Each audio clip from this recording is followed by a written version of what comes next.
Welcome. It's the season finale of Ask DLF. Could be the forever finale of Ask DLF. We'll have to see. But I appreciate everyone who's here, everyone who's tuned in. I'm very excited to give you guys one last good show before we'll see.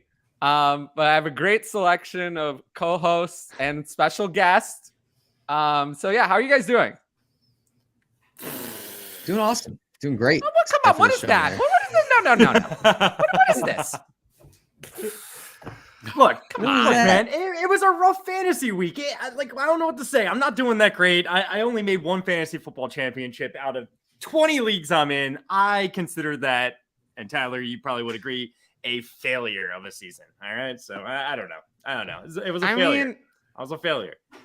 No, I think you've had big success. You've spent more time with me. So because you've spent more time with me, it's been a big success. I've been very proud of you for how you've done all season. I just hope there's not a correlation here. More Tyler equals me losing in fantasies. So you don't ever listen to anything. You don't ever listen to anything I tell you. So I don't see how those. Maybe that's the problem. I actively go against you most of the time. Well, that's why you're losing. That's why you're losing. Then you're not listening to me. Definitely. No. It was a fun week of football. I'm feeling good. I'm ready to help people with Dynasty because that's. I'm very ready. And Jacob, for you, we had a Cam Akers week. How do we feel about Cam that? Akers week back from the dead. Back from the grave. Cam Akers back from the dead. I'm done with Cam Akers. That was nice once upon a time. He's been bad for the vast majority of his time. We had a good show talking about him back in the day. He was once someone I liked very much. My interest in rostering Cam Akers in Dynasty pretty much went out the window when his Achilles was torn. In particular was when his Achilles was torn and he then recovered almost all of his value. That was really when I was no longer interested. He's been really bad this year. He had one really good game. It's awesome to see for him personally. I have no interest. We did a great show. This was a long time ago. I forget when we recorded it, but we recorded a show. We talked about Cam Akers a lot. But my favorite part about that show was the fantasy court. When we had the fantasy court. Yeah, the people v RTDB. Yeah. Yes, the people ruled not in your favor. They very much ruled in my favor, even though they're probably wrong in retrospect. That was actually, ironically, I since kind of gave up on him, and then he had a big comeback. But I think that the subject of our court was Tua. It was Tua, yeah. And now I can say, although I wouldn't have bet on it coming into this season, but it looks like I was right. He did have a top 12 season. Look at this. It's one of the things I feel like we can both take a victory lap because when we're talking about 2021, I couldn't have been more right. Yeah, but it was whether he'll have a top 21, or whether he'll have a top 12 season, or whether he'll be a top 12 Dynasty quarterback. He is now. So there we go. Now, yeah. But we were both kind of right. I like it. Like you were right about like the idea, but I was right about looking into 2021 and looking at that not being so good. Took him a while, and it was not so good. A while to get there. So it's always nice when you can claim a double victory. Exactly. So okay. So in all seriousness, and we'll get this out of the way very quickly. This is going to be the last show of SDLF for a while. I don't know when the show's going to come back. Definitely of 2022. Absolutely. Yeah.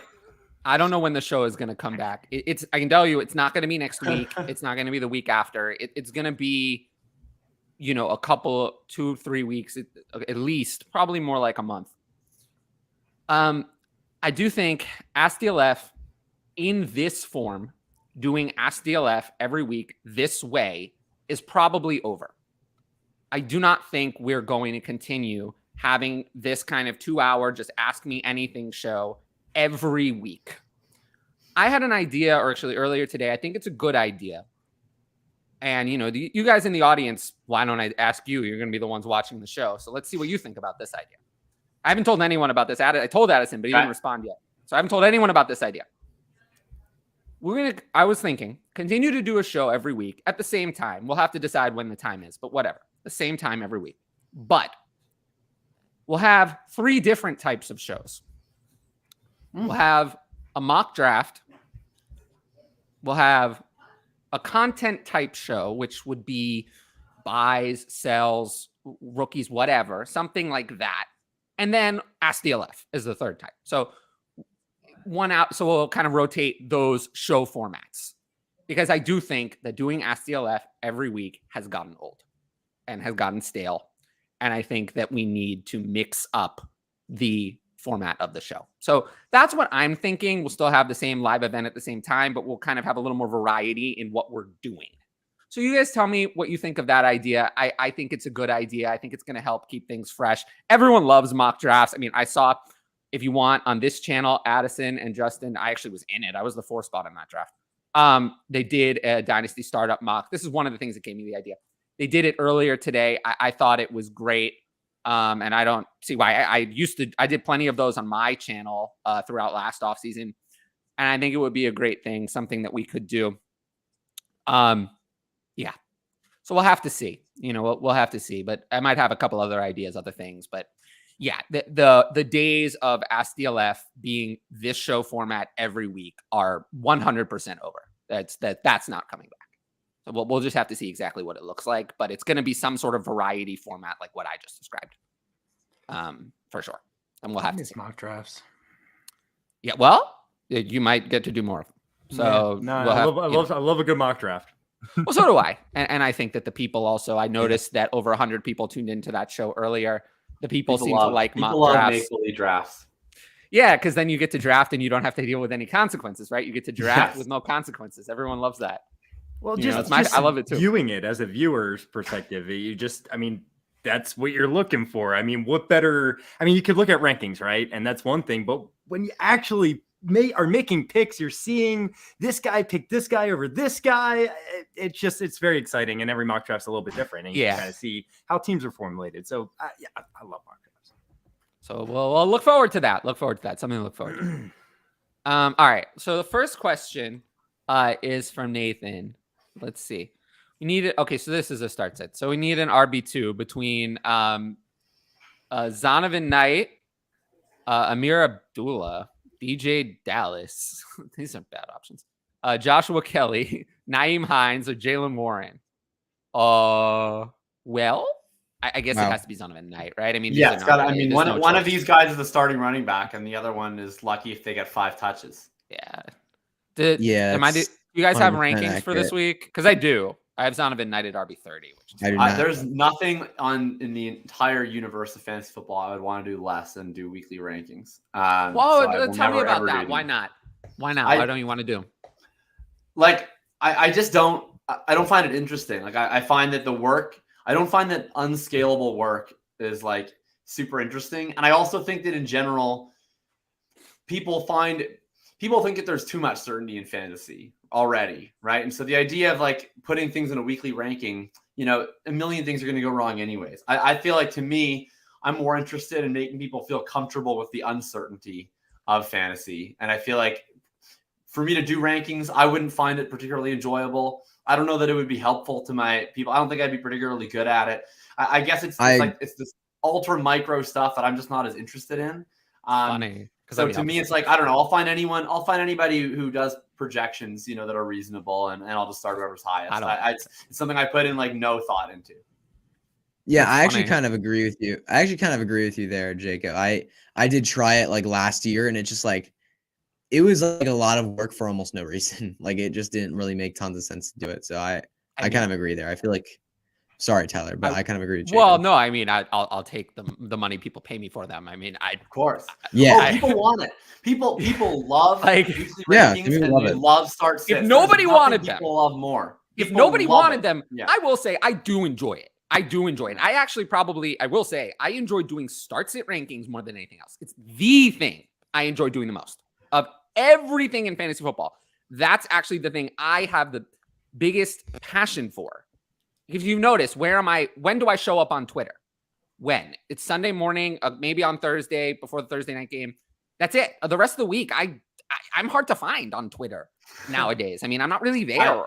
I have not answered a start sit question in 2 years, and I never will.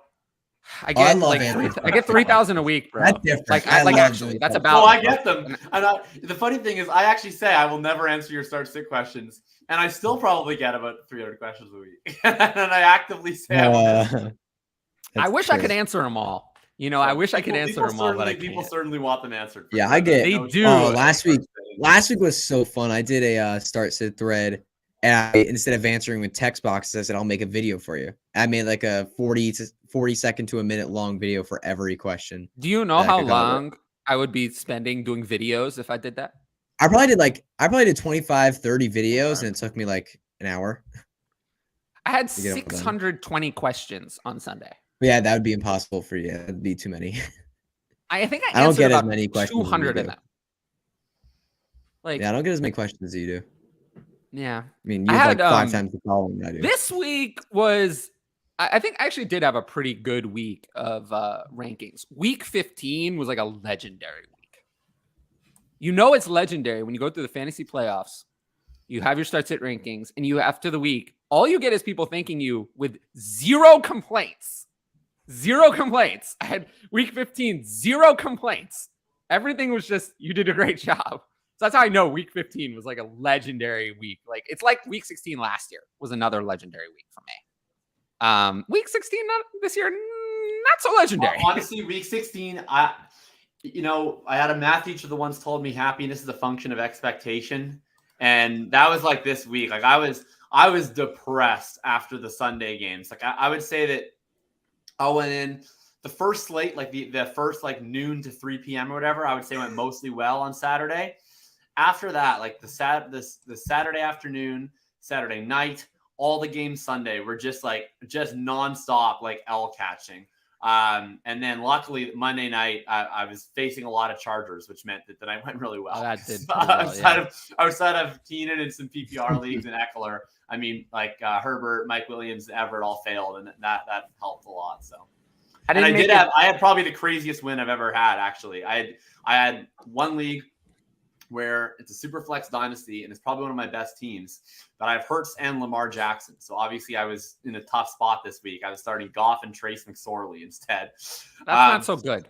Yeah. And I had McSorley and Hopkins together. And that game was just watching, like it was just actual pain. Like, I'm so sorry. It was so much pain. I'm so sorry. I couldn't and it ended up being, I was like, I'm dead. Like all I could get up ahead after that was 3.92 against Deion Jackson, who doesn't play the entire game. I'm like, this is perfect. He's not. Well, he had an argument with the head coach. That's why he didn't play. Theoretically, yeah, according to Mr. CJ Golson. So he doesn't even play. I'm like, this is great. And literally, like the guy texts me GG, and I literally say to him, I'm like, no, like this is the Colts. Like they're gonna lose by 1 million.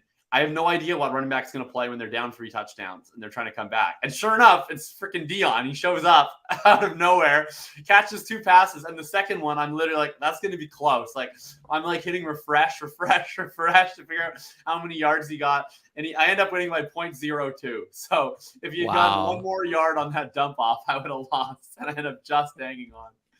Oh, this is why I don't do this anymore. Like, I have been so happy this year. Like you have no idea at how happy I've been. Like I've literally been immune from all of this, this tilting. I wanted to make it into Scott Fish Bowl into the finals. I made it to semifinals 2 years ago, made it to semifinals again. I somehow had a team that had Dak, Kittle, and Hawk. It wasn't even close. Wow. Oh my God. Yeah, all 3, and wasn't even close. Wasn't even close to making it through. Those 3 scored, I believe, 111 points. My other 8 players scored 60 combined. It was not good. That's not ideal. Andre Stevenson, Chris Moore, Marcus Goodwin. You scored 180 points and weren't even close? Not really. that's a high score with the 9 being close. I mean, they were cutting from 500 to 30, so it was tough. Also, I want to give out a shout out to Cal. He was not really a shout out, but 0.85 away from making it to the next round. He was 31. So I feel bad for you, Cal. If I were you, I would be angry. But I'm at peace with my Scott Fish Bowl performance. I was a Cooper Kupp team that had him for none of the playoffs and still made it to the semifinals. So, I didn't have a very good draft. Well, that's not true. I drafted Ramondre Stevenson and Jamal Williams. So that actually I did have a pretty good and Amon-Ra. and Justin Fields in the 7th. So these are things that went well. I didn't do anything that well, but actually everything. Well, I hated all of those players, though. I hated all of them. I don't know how I ended up. Because that was the value at the time. I didn't like those players, but someone in the group chat said I should take Jamal Williams. I forget. I have to go back and see who that was. I have to thank them for it because I certainly didn't want to take Jamal Williams. But Jamal Williams is one of my favorite players. I'm not going to lie. I have a soft spot for Jay Swag Daddy. You can't hate Jamal Williams. Jay, what's his? Isn't that his? Yeah, it's his Twitter handle. Yeah. What's up? I hope you guys all had a great Christmas and a fantasy weekend. Well, I would say it's weird, despite the fact that I don't celebrate Christmas. I went to a Christmas party. We can always Santa. enjoy a nice I was so upset. party. Santa didn't deliver me any presents. I was very, very upset. You know, it really was a buzzkill. That's messed up. I know. You should probably try to start by celebrating Christmas. Well, why don't you send me a present then? Listen, Santa, he's watching. He's always watching. He knows when you're sleeping. I don't think so. Yeah. I think Santa has better things. He knows if you're celebrating Christmas, so that's why you're not going to get any presents. Well, I'll settle for my lump of coal. That's fine. Is it a common curiosity what is this nonsense? Is this a thing people do to chop? I've seen it happen. Really? Quite a few people times. chop the pot? I've never done it. I'm so opposed. I'm so opposed in to two that. leagues that I commission. That's so weird. They're like, we've agreed going into the week, we're going to split it. I'm like, yeah, okay, I hate so that. I have to give them the money. I hate that. I don't like it either. So what I'll do, I'm in one league where it's like it was not at all flat. I'm in one league where it was 500 to first, 100 to second. And I was like, do you want to just do 400 and 200 just so it's a little bit and that? So I was down with that. But I would be not interested in doing 300 and 300. I'm fine with smoothing the pot if it's too steep. But yeah, I would never chop the pot. I mean, you play your whole year for this. You don't have anything to cheer for in the championship? Come on. Yeah. Yeah, I don't get it. Yeah, exactly. I agree. Don't get it. Never understood it. Yeah. Hutch, you're being called out. I am. What about your James Cook? When he started getting – here's the thing. I said James Cook is not going to be a workhorse back. I did not say James Cook will never be fantasy relevant. I said James Cook will not be a workhorse back in the NFL. Be a workhorse back. And he's still not a workhorse back. He's going to be a workhorse I mean, honestly, when I saw James Cook starting to get touches, I really loved him as a waiver wire pick. You can go back to my podcast when he started getting touches. I was all in on him as a waiver wire pick. I love him. But, yeah, he's still not going to be a workhorse back. I truly don't. I truly believe that he will never be a workhorse back in the NFL. But not a workhorse. I don't even think he's going to be back. I think he's an interesting NFL player. And for people who have read my Dynasty content, I was always like, don't take James Cook, don't take James Cook, don't take James Cook. Where, people that read my weekly running back column, where can the people read those things? Those have been on Player Profiler. And for people that read my weekly column, for sure, I was half of the year, I was like, go pick up James Cook as like a streamer RB2 type guy, right? I started him this week as one of my streamer picks, but no, I don't think that he's a guy that I would invest in a dynasty format. If people think that he's going to be the lead back or like a workhorse back, it's not going to happen. He's not that type of player, in my opinion. It's very unlikely. I would much rather. Yeah, I completely agree. I think special pass catcher type of back, which could be relevant for fantasy, but I don't think he's ever going to be a lead back in that team or a workhorse for that matter. Yeah, I mean, this guy says he'll be the guy next season. I'm all in. Devin Singletary's contract's up. I could still see the Bills bringing back Devin Singletary, or at the very least, they're going to bring someone else. And James Cook's never going to be a 20 touch a week guy. Devin Singletary, let's be honest. Well, Devin Singletary, he's been decent, right? Decent. James Cook though is electric. He has one of the highest yards per carry in the NFL. He's a good pass catching back. He could be a top 24, 24-ish range, number 2 running back, number 3 running back for, the foreseeable future. So, he could be really good, but he's never, like everyone here is saying, going to be a workhorse. Oh, yeah. And I would say to the people that when Jacob says something, I would suggest listening. One of the few people who's ever changed my mind about anything. I appreciate it. I like James Cook as a player, by the way. I think he's fun. Yeah. Do you feel the same way that I do? I think I said on a recent show that James Cook is someone who might have had a little bit more fantasy success if he'd gone to a different team that use the running back and receiving game more? That is because I said that recently. I felt that way.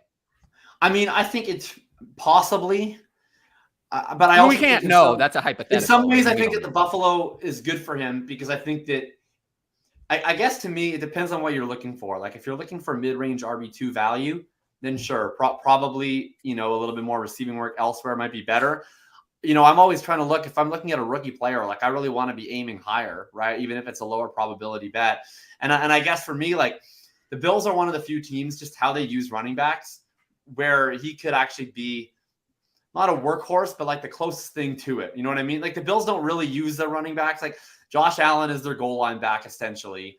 They pass a lot anyways. And so maybe they look at it and say, okay, well, James Cook can get 5 targets and 10 carries a game, and that's enough. And we'll just have some nondescript like grinder back to kind of complement him. That's possible. And you're going to have touchdown opportunities all the time if you're playing on the Bills. So I don't mind it. Yep. If this guy's getting 45% of the snaps, I think he's a good player. He's probably starting in a lot of fantasy leagues on the Bills. So yeah, if you only get 45% of the snaps, it's not good enough. Well, he hasn't gotten that once this season, and most weeks he's a top 40 running back at the very least. Yeah, your but that's standards not are low. Top 40. That's not valuable. Come on. 45%. That's easy to get with. But I don't want a top 40 season. running back. That doesn't help me. I'm just saying, like that doesn't help me. I'm not winning anything with that. Okay, look, he hasn't before week 13. He hadn't had a snap share over 30%, and then he had 43, 41, right. 36. 41. Well, that's not so good. I mean, that's not so good. If you were really that great, he should have earned a better snap share sooner. It should have been sooner. It took a long time. Singletary and James Cooks has been good when he's getting this snap. Devin Singletary is just a guy. But James Cook were that great. I will say part of his efficiency is the looks that he's getting. Like he's getting favorable looks. He's not getting the grinding carries up the middle in the offense. Like he's being used on tendency breaker runs. He's being used on sweeps. He's being used some in the. They're trying to get him in space. He's getting efficient touches, which is part of the deal with him that you're going to like. Like he's going to be. Yeah. That's what I've been writing about the column all the time. It's like his snap share isn't as much important because he's going to get touches on a higher percentage of his snaps than Singletary is going to get on his. He's going to get higher value touches on a higher percentage of his snaps than Singletary is going to get on his. I don't know. I think he's going to be a low end RB2. I think if people, and that's awesome. I would say. Well, I mean, that would only be. I mean, if they re-signed Devin Singletary, then no. They'd have to he's going to be a low end RB2 if he's the starter. If he's getting 41% of snaps, then he's not going to be a low end RB2. He's not going to be. It's not going to be consistent because you're going to have too many weeks like week 14 and also 15 where he was bailed out by that touchdown where you have just basically no usage at all. You have too many of those weeks where you have 5 or less carries and 3 or fewer targets. It's not like he's had a big receiving role. I mean, he's had one game where he's caught more than 5 passes. And only 2 with more than 3, the other of which was in. Are we spending 10 minutes talking about whether this guy's going to be the RB28 or the RB19 I have a well. This is why we're moving away from this format because I'm going to come in with topics that I have a lot to talk about that are more relevant, and not get bogged down on this kind of stuff. All right, choose one for flex: Ayuk, Deontay, or Monty. This is for all the. What does that even mean? All the tea in China. It's like for all. Do they have a lot of tea there? I've never been there. It's a saying. I don't know. I think China's known for their tea a little bit, right? I've never heard of that. I've never heard that, but I understand it. Yeah. Okay. $2,700 winner. I mean, that could buy a lot of tea for sure. Yeah. Whoa. So Brandon Ayuk. Buy a lot of tea for $2,700. Deontay Johnson or David Montgomery. I'm going to go with David Montgomery first. I'm going to go with David Montgomery. It is tough not to stay. The Lions defense is so weird. Like they were last week. Yeah, it was I know. Then they became awesome against the run. And last week they gave up like 400 yards against the run. But the weeks before that they've been great, like legit good. And then they just opened the floodgates. I don't know. You have the. Go ahead. Yeah, it would be Monty Ayuk, Johnson for me. I think if Debo does not play this week, I will take Ayuk in the soft matchup with the Ravens. Debo's not playing this week. I don't think. No, he's not playing. He's not. I mean, he's not regular season. That would be crazy if they There's played no him point. on They high can't ankle. catch Philly anyway. Exactly. So there's no reason for them to play him. Yeah. And Debo, I think is someone you should give as much time as possible because he seems to, if you bring him back too early, then it's another injury. Yeah. He's not someone you can bring back if he's 60%. Yeah, I think it's interesting to bring up Deontay's name though, because over the past month, it's actually been at least 11 PPR points in each game. It's actually been interesting for Deontay Johnson lately. And one day, not like superstar, but like he's had good usage the whole year. He has like a 27% target share. He just can't freaking score a touchdown. Yeah, and this week against Baltimore, who are a pretty weak secondary. Like, I don't know. That's interesting. I mean, I would say their secondary has gotten much better. If they're bad early in the year. They're worse early in the year, better lately.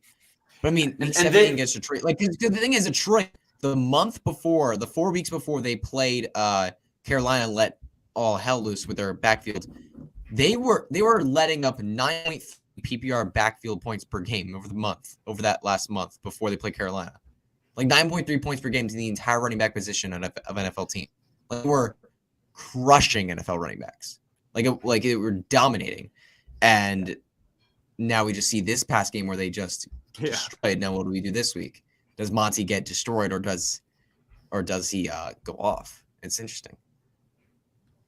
Khalil Herbert though, right? He returned last week, right? Yeah, but he didn't do anything. But he didn't do much. Yeah, his first game back. I think. I just know Monty is going to get 3 touches, right? What's up? Yeah, he's probably going to get at least like. That's why I don't know how to do 15, 20 touches. Whichever one scores a touchdown. You think this one? You think that one is bad? What about this one? This one's even worse. How many things do we have to say here? It's like, if this happens, then this, then that, then this. Yeah. Jacobs is the easy number 1 for me on this list. Really? And I think we got to mention that Derrick Henry might not play on Thursday night. Oh, Henry's playing. Yeah, that is true. Yeah. Today. He's playing. The good news is that it's on Thursday night, so you'll know. But Jacobs plays San Francisco. Yeah, I'm fine playing him against San Francisco. Well, you're going to play him. Sure. I'm not saying he's not. Choice do you have? You're playing him. But I think number 1 is. I don't think he set any records this week. Yeah. I'm very excited for the Ramondre Stevenson saga this week.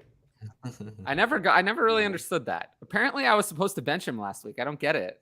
He was coming off one of his best games of his career. There's no reason to bench him last week. I know. There's no reason to bench him this week. He's been great the entire season. He had one. Well, yeah, but Twitter said that I should have known. They said I should have known. I should have been a psychic. I told them, I usually I don't fire back much on Twitter these days. I just block everyone who I don't like. But I did decide to fire back. Provide a rare peek behind the curtain on Twitter of my reasoning, which I usually don't do. And I got a lot of support and a lot of fuck the haters and support in my comments. So I appreciate everyone who contributed to that. So if I was ranking those running backs, though, we should rank. No, we're not ranking Jacobs, Henry, Walker, Aaron Jones for me. We're moving on. We're moving on to other things. Henry, Jacobs, Aaron Jones, Walker. All right. Did not realize there was a new time. Yes. I can promise you one thing is that when the show comes back, it's going to be at a time and it's going to stay at that time. And that's going to be it. I don't know what time that's going to be. We have to see. We have to see. But it's going to be a time. It's going to stay at a time. I can tell you this time is not it. It's not going to be this time. It's either going to be later or earlier, but it's not going to be 6:30. This time has not worked. So, we'll have to see what time it's going to be. But yeah, it's not going to be 6:30. So, my guess, I'm not going to guess. Oh, congratulations on Bijan Robinson. Let's go. I would be very happy. We all like Bijan Robinson, yes. I'm sure. Does anyone not like I was going to say, is he the least controversial player in like Dynasty Twitter? I'm looking. There will be at some point in the offseason, someone will have like a thread that's like, is Bijan Robinson overrated? It's because it's bound to happen. Yeah, Justin Jefferson is pretty that would definitely be that would definitely be a thing. Oh man. Bijan Robinson. Yeah, the Justin Jefferson conversation. There's no Justin Jefferson conversation. Really. But coming into the league, I mean, Justin Jefferson. Well, certainly coming into the league. Yeah. Coming into the league, is anyone been someone more confident than Bijan Next week, Robinson? I'm going to have my shot. Next week, I'm going to have my shot at Bijan Robinson in one league. Saquon. So, yeah, Bijan Robinson for me is going to be a first-round startup pick, even in Superflex. Of course. Yeah, I agree. He should. Yeah, I mean, I'm seeing more Bijan questions piling at the bottom. I'm seeing, is he already? Yeah, I think by like a lot. By a lot, yeah. The Dynasty RB1 by a lot, yeah, absolutely. I mean, I don't even because who are the other competitors? Like, so it's like, the guys that are scoring the most points right now, CMC and Eckler are really they're far too old. Not like far too old to have any value, but far too old to be realistically considered for RB1. Taylor's hurt and he's going into year 4. We haven't really seen much of a pass catching ceiling yet out of Etienne Walker. Yeah, it's definitely Breece Hall, but he's injured. If Breece Hall never tore his ACL, that would be the only one in the same tier, I think. But he did tear his ACL. So. I have a ridiculous rebuild team that's competing for Bijan right now with Kyle Pitts and Breece Hall. What's like the latest, or what's the earliest pick you would trade in terms of like the actual number with? I don't know your RB2 is. Let's just say Jonathan Taylor. You have Jonathan Taylor. Oh, what's the earliest pick you would add on top of Jonathan Taylor to get Bijan Robinson? 103. Wow. I was gonna say like the 107. That's too much. It's definitely a first. I'd say the 17. That's too much for sure. Yeah, 7. I like to make big. You gotta make big moves. Yeah. I just think if you split up the 103 and the Jonathan Taylor, I know that wasn't the question. Yeah, that is. But I wouldn't want to do that trade anyway. So I think 107. What's your I think Jacob with 107 is a good number. I think 107 is a pretty good number. I think we mentioned multiple times that the 103 to 102, 101, that's kind of like a tier. Maybe 101's a tier by itself, then 102 and 103, and then there's a bit of a drop off. So I feel a lot more comfortable giving up that 104. Really interesting. I think it's 2 to 4 to me is the tier. I think it's 2 to 4 to me, the quarterbacks and Gibbs. And I think there's going to be another person that's in that tier by the time we get to the draft. So I think that's a fair point. Well, we'll have to find out. Yeah, we will. What's up? With time. What's up? I do Saquon and a mid 24 first for Bijan. Absolutely. I'd much rather do Saquon, personally. All right, let's okay. Jared Goff or Justin Fields? It's Justin Fields. It's not even close to Justin Fields. Yeah, easily. Yeah. I love Jared Goff this week, though. I do. Yeah, no, I do. But not over Justin Fields. Yeah. In finals in 2 leagues in here early. Yeah, no, I appreciate that. And congrats on being in your 2 finals. I have Waddle, Pollard, and Henry going into the ship. Who should I be most concerned about? Well, you're most concerned about all of them. But what are you? Oliver Henry don't play. You should be pretty concerned. Yeah, I mean, they're both on Thursday, so they're either going to play or they're not. Right. So if they play, you're playing them. Yeah. Well, it's like, who should I be most concerned about maybe sitting? I think. Well, who cares? I mean, it doesn't matter. Who cares? I mean, you're going to play them. It doesn't matter. It doesn't matter. You're going to play them anyway. Do you think there's because I think Henry's going to play through this week because he practiced recently, right? He practiced yesterday. I'm utterly unconcerned because he's either going to play and you play him, or he's not and you don't. It's really easy. Yeah, that's it. And I'll say I'm not that concerned about Waddle with Teddy Bridgewater, to be honest. Well, I mean, yeah. It again. Great, but I'm not You're probably going to play him. But yeah. So I just because we haven't mentioned it, it's the whole thing where Henry, they literally aren't fighting for much this week. There's an off chance that they could make a wild card spot if they win this week, but it's all about the Jags game in week 18 for the Tennessee Titans. So just that's why it's not even about you, Josh. Yesterday, I thought that Henry was going to sit yesterday, and then he practiced today. So now I think he probably played. I think he probably will play, but I'm concerned that he'll be. Yeah, if he's practicing, he's going to play. His normal Titans are going for a playoff spot. But it doesn't matter. They just need to beat the Jaguars in week 18 to make the playoffs. No, you're totally right, Justin. Look, if I was coaching the Titans, Derrick Henry would sit. And I'm with you on that. I guess the way I would say it is if he's going to be active. Yeah, you got to play him. You got to play him. You're right. And you have Derrick Henry. Yeah, you got to play him. You got to play him.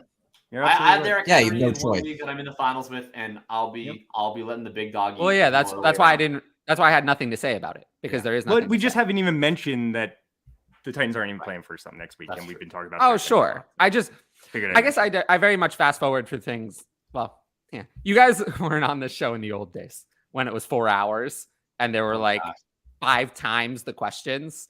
I just like fast forward through questions I didn't want to answer or that I thought were a waste of time. Derrick Henry's going to play, so play him. That's it. Yep. Tua's most likely out. Okay, so Tua's out, but forgetting about start sit for a second. Is there any concern about this for like Tua's long-term dynasty value? This is a dynasty show at the end of the day. Like, is there any concern about that? So. Not much, no. Yeah. For me, I have concern. I mean, I would say, okay, first of all, in a vacuum, I think Tua is very overrated in dynasty, regardless of the concussions. I agree with that, but I mean, like, yeah, I agree with that. So I'll say that to start off. Like, I think he's like number 1 on the sell list in dynasty. Completely irrespective of the concussions. But yeah, I do think the concussions are a legitimate downgrade. It's hard because like I don't think that it's going to make him a worse player or anything. But I mean, it adds some level of risk, right? I mean, it's a matter of look at like Brandon Cooks, for example, right? He had all those concussions and then he basically stopped having the concussions and he's gone on to have a perfectly long career. And I'd say that's probably the most likely outcome for Tua. But who knows? I mean, what if concussion 4 and 5 happen, right? I mean, it's possible. We've seen Luke Kuechly retire at like 28. You know, Eric Lindros, for any hockey folk, retired very early. You know, it's possible basically. Hockey's the one that has a puck, right?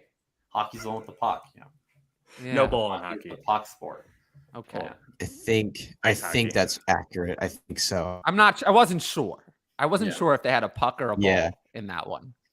The concussions with Tua don't make me like they're not going to drop him down a tier in my rankings or anything, but in his own tier, like, yeah, I might rather have other players like, you know. Well, if you want to get out, how are you going to get out? It's a little difficult to do that. How are you going to do that? What are you going to get out for? Out of Tua? Difficult, I mean. Well, you don't think so? No, I mean, people you think it's going to be difficult? You think people are interested in acquiring Tua right now? I think it's going to be difficult. In the offseason, absolutely, for Dynasty. I think maybe once it calms down, you'll be able to dump him. Not now. I think people are there are some people who are concerned. Do it in the offseason. Sure. And on a macro level, I mean, you have 8 months realistically to make any trade that you want to on Tua before, you know, we're going to get under significant input. So I don't think it's going to be too much of an issue. I mean, he's still going in a tier with guys like Dak, Trevor Lawrence, Justin Fields. I mean, he shouldn't be in a tier with Trevor Lawrence and Justin Fields. But I mean, I would significantly rather have those guys. I'm willing to add. I think a lot of people are putting him in that tier, though. I'm not, but I would rather have those guys as well. I mean, here's the guys that you can trade him for that the market is low on, right? You can trade him for Kyler Murray, who's injured, and you can do that, and you can trade him for Deshaun Watson, who people don't like as a human being, and obviously I don't either. But those are the guys that I'd be targeting. Yeah, I don't. It's probably a Deshaun Watson has looked so bad, and I've never been. I wouldn't do it. I can say I can say this on here without. I think I can say this on here. If I say this on Twitter, people are going to come for me really hard. But I've never been happier to see a player fail than Deshaun Watson. Never, never been a player. I've been happy because I've been the personal like animosity aside, which like is warranted, and obviously the guy's the worst. But like, do you guys actually have any concerns that he's not going to bounce back player performance wise? Like, because to me, like, I would love it if he was terrible for the rest of his life, but I don't think the world is that good. Like, I would say it's ironic of the 3 of the rest of us, I'm probably the most confident that he is going to bounce back, despite the fact that I've been the most negative sounding about him. But my take on Deshaun Watson's future is well documented on this show. I'm genuinely concerned that we don't get the same Watson ever again. I definitely think that's a possibility.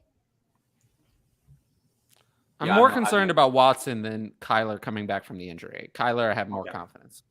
I'm not overly concerned about either one, but I would much rather have Deshaun Watson in Dynasty than Kyler Murray. Really? Okay. Oh, I don't agree. I'd rather. But I felt that way, you know, prior to Kyler's injury, honestly. But I'm more concerned about Tua than Watson. Yeah, I mean, I just don't think that Tua is an exceptional quarterback at any point in time. Tua is always what I said he was, which is nothing. special. He's a serviceable quarterback, certainly, and he's in fantastic players, but I'm not as optimistic he's a difference-making quarterback. Exactly. Certain quarterbacks I mean, I had a whole roast of Tua yesterday, and you know, I can repeat some of it here. Certain quarterbacks elevate the weapons around them, and certain quarterbacks just do what they can. If you noticed in this week's game, you notice the interceptions. We look at the interceptions, right? There were interceptions. Why were there interceptions? What went wrong? It's because Tua didn't improvise or think on those plays. Mike McDaniel said on the last interception, head trauma during it too. Well, but it's been this way all season. Mike McDaniel said he only had 5 interceptions. No, but this is what happens. This is the whole offense. This is why he's a little bit limited. Mike McDaniel said the play is going to go here. You're going to read here first. If that's not there, you're going to go to your second read. You're going to throw there.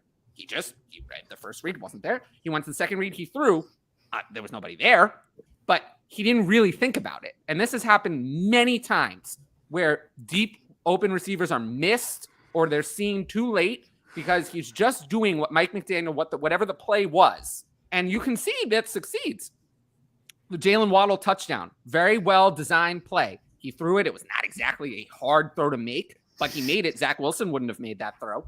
He would have somehow found a way to mess it up. So he did execute on the easy play, and he's done that all season, and that's why he's compiled a lot of fantasy numbers, and that's good. That's going to give him a long NFL career, assuming the concussions are not an issue. But when there's a problem, when the defense is not what he expected, when the receiver may not have run the correct route, there's an issue, protection breaks down, then it's not so good. Then he doesn't know what to do. He can't improvise. He has not learned that yet. Maybe in year 4, he will. But he hasn't learned that yet. He just does what he's told. And that has gotten Jared Goff by for his entire career. But if you want to be more than Jared Goff, you have to be able to take that next step, which he has not done yet. But maybe he could. He's shown arm accuracy, which is the hardest thing to teach. You know, he's been accurate, has been taking care of the football with where he's throwing it. The problem is that sometimes he can get the ball to spot X, which is good, but sometimes spot X is wrong. That's what he needs to work on, is that elevating his game to the next level. Let's see if he can do that. For me, I'm not going to bet on it because he hasn't done it in 3 years. So, you know, Justin Herbert and Joe Burrow have shown an ability to do that. We already saw flashes of both of that from both of them in year 1 for both. We haven't seen any of that from Tua really in 3 years. So I'm not going to say he's going to do it. But it's an interesting conversation. I think he's a player. We're going to have to see how he is valued throughout the offseason as values settle. And that's a big thing for Dynasty strategy, not just for Tua. It's a big thing to take a look at because I did the startup draft today. I was stunned at how sorry to people who were in that draft. Soft I felt this draft was. I got a lot of value.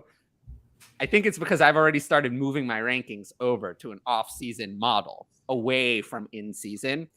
So, you know, guys who are younger and guys who are maybe have some uncertainty are moving down, bad uncertainty, and younger players who are going to rise in value throughout the offseason. I've already moved them up, but maybe some people haven't gotten there. Very important to take a look at your dynasty rankings. If you're a content creator or a fantasy manager, it's very important. As you transition from in-season to off-season, it's a big transition. I mean, you're looking at totally different things. Jacob mentioned it before. You aren't going to be scoring any points. Dynasty Outhouse says this all the time also. You're not going to be scoring any points for like the next 8.5 months. You want to accumulate value. It could be a good time in a little bit to buy low on veterans that are forgotten about. It could be, you know, make sure to change out the bottom of your roster, do waivers. You know, players like Rex Burkhead, probably don't want to roster them for the next 8 months. You know, you want to have someone who can increase in value. You want to find the next whatever player. There's so many of them who have more opportunity.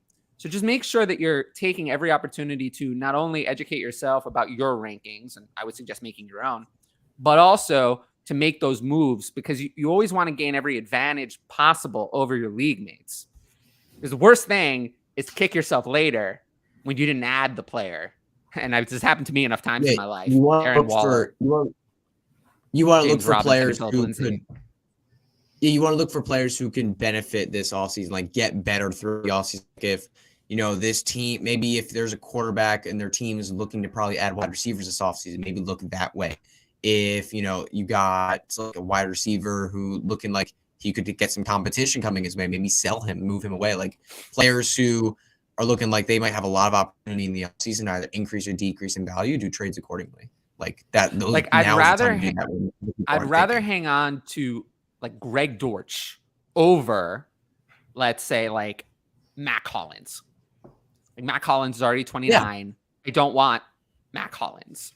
I don't think Greg I've Dortch, Mac Hollins for a single second. I never. Well, I mean, his ADP in December was 175 in one QB, so he was rostered according to that ADP. He was rostered. He was in roster of my leagues. I just and once we get into the Mac Hollins, though, like I never want to be rostering more than eight or nine wide receivers on my back. But I agree with that. But let's say all of my end of bench spots, I just want to be running backs on 53-man rosters. Well, those are often not available. Some guy can get hurt. Those are often not available. It doesn't even have. They don't have to be backups now. They can just be like any third string, fourth. But those are often all taken. Those sometimes are not available. Those are often all taken. I mean, some people play in leagues with, what if you're in a 14? Every backup quarterback before I will get to Mac Hollins. Yeah. Oh well, I don't want Mac Hollins anyway. But. Okay. Well, it happens, Yeah, I mean, Jerick McKinnon had back-to-back 30-point games 2 weeks ago. Back-to-back RB1 overall weeks, bro. Yes.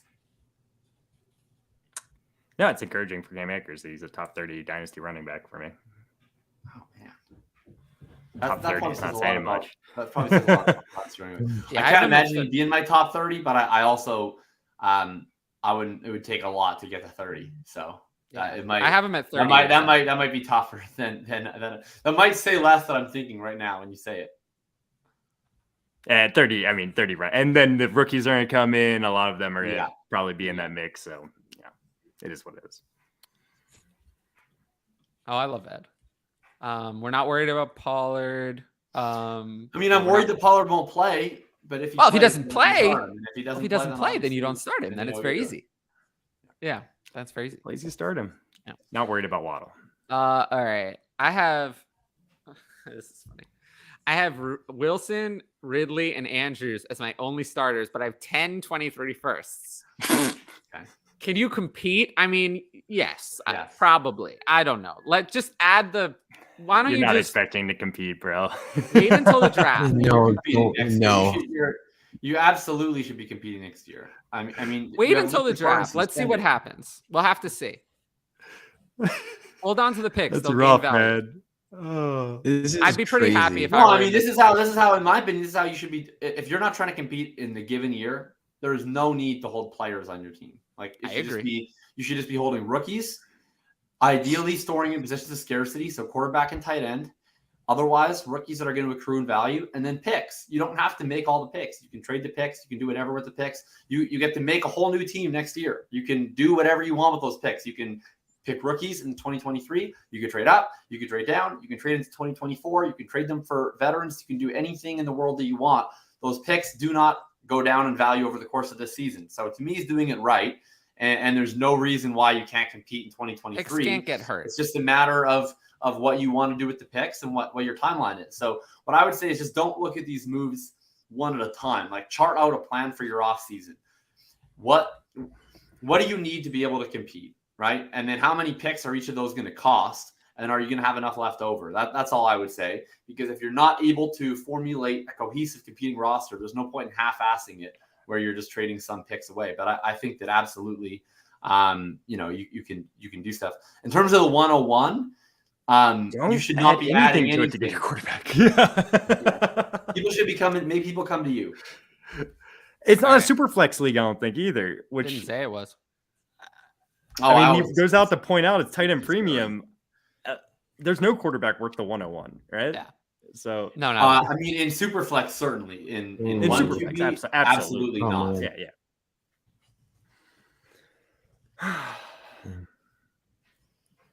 Okay. Then at wide receiver, I'm starting CeeDee Lamb, and my only other options for wide receiver 2 are Waddle and Olave. Well, Olave's not I would say you're thin. Olave's not going to play, so yeah, he probably isn't.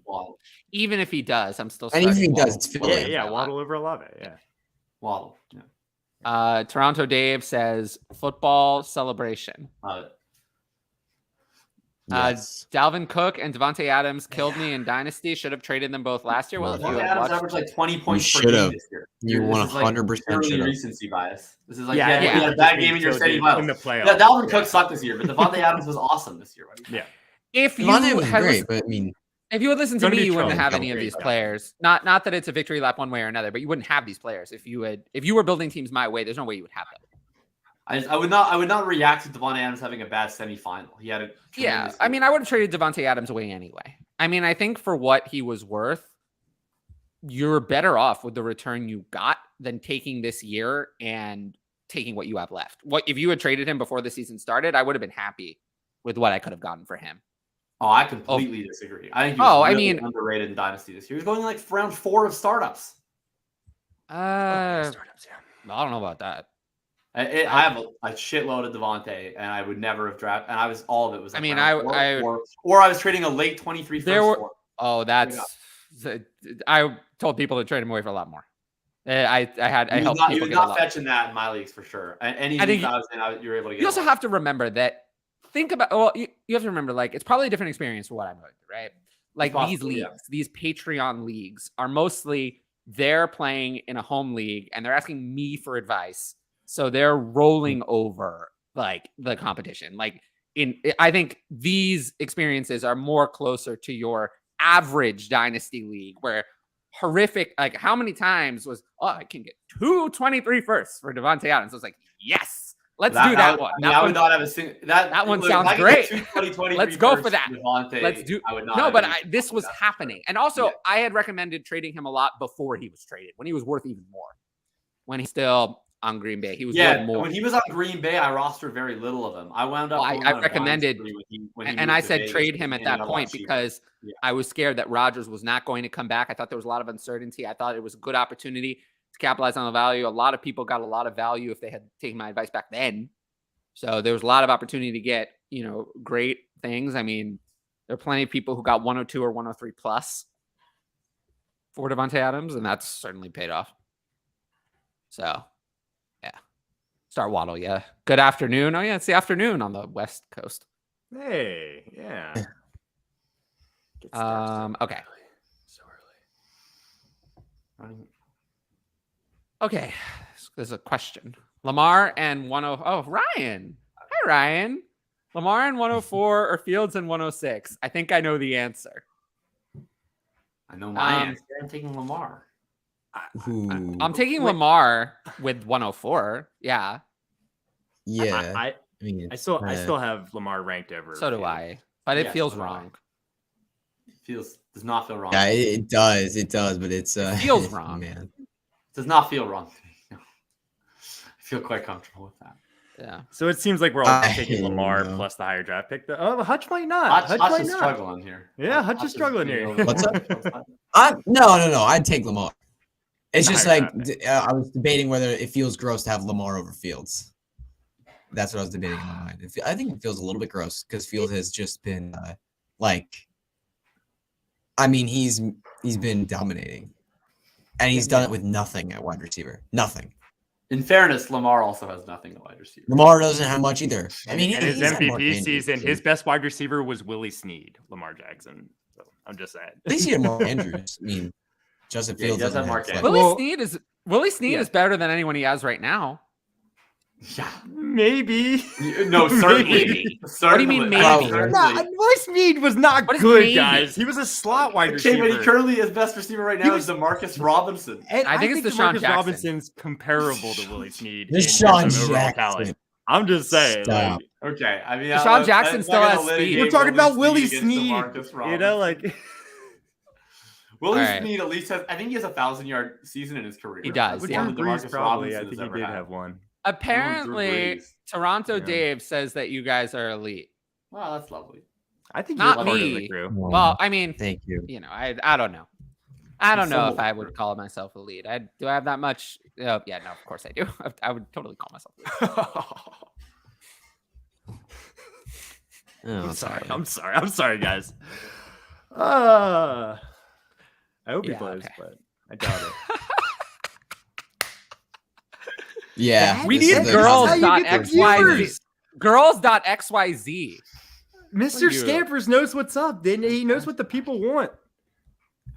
Do the people want that? We won't know until we try. He said at least also one the wants same it. You know, said, here, any I'll tell format you what. sleeveless. I'll tell you what, Josh. I'll tell you what. Yeah. On my channel, I'll allow it. Okay, cool. Next time I'm on your stream. Next time you're on my channel, I'll allow it. We can have shirtless Josh, and we can see if the views go up. All right. Or potentially go way down. Who knows? I mean, it depends. Kind of depends on how much you work out. Not gonna lie. I work out most days. Oh, then they might go up. Most days. I worked out today. Most days. Nice. Let's go, Josh. What's up, Josh? I'm with Josh. I love it. Woo! Gym for life. All right, we answered Fields for this. Oh, sleeveless. Okay. We talked about this enough. Someone has to do it. Top, man. The rankings. They don't. Yeah, someone has to do it. Oh man. I wouldn't say someone has to do it, I would say someone has to do it. but I like. Someone has to do it because of capitalism, like where people will pay for it. The invisible hand does at work, steering someone towards a ranking spreadsheet.